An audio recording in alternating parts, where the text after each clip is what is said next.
speeches and the dialogue sessions of the leaders today, especially the ASEAN leaders, the Prime Minister of Thailand, as well as from Malaysia and Singapore, that they're very much on the same page as President Xi when it comes to the critically important fundamentals of what President Xi had to say in his speech. So this is support for increased liberalization of trade and investment, support for globalization, support for the multilateral approach to trade, support for digital economy and innovation. Those are givens.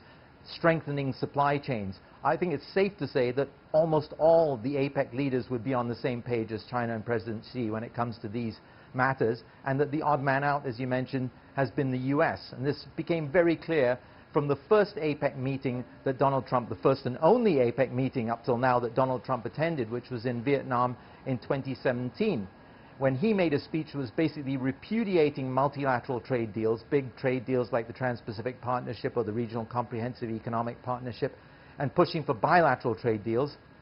And we heard President Xi coming out very strongly on the side of trade liberalization, becoming its spokesperson in chief, as it were.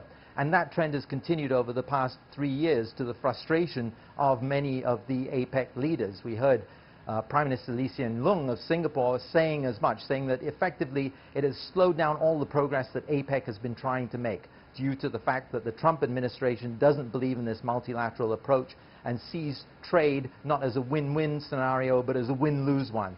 And so they're definitely the hope of Prime Minister Lee Hsien Loong, and I'm sure of most of the APEC leaders, will be that that is going to change under the Biden administration, that there will be more engagement with this region, there will be more acceptance of the multilateral approach, there will be more support for institutions such as the World Trade Organization.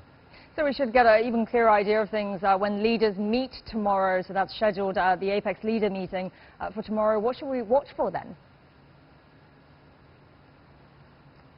I guess we're getting some idea of what the key themes are going to be and what these leaders' priorities are from their speeches and their dialogue sessions, and they're not even over for today, it has to be said. I believe that the President of Chile is still expected to speak, and that Canada's Prime Minister Justin Trudeau will hold a dialogue session tonight. And then tomorrow morning we'll hear from Japan's new Prime Minister, as well as the Prime Minister, newly re-elected Prime Minister of New Zealand.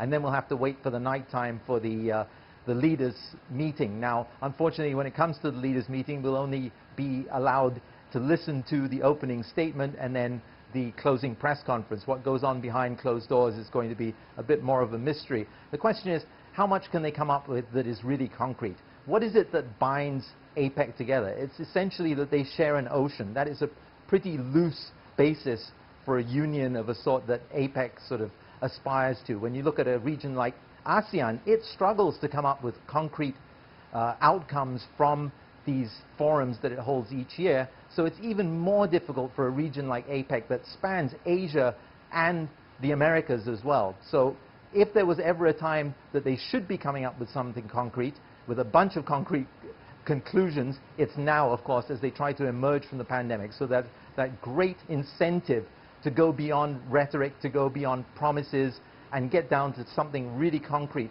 that can help their economies emerge from the crises that we're all seeing across the world from this pandemic. Thank you so much, Ryan Malta.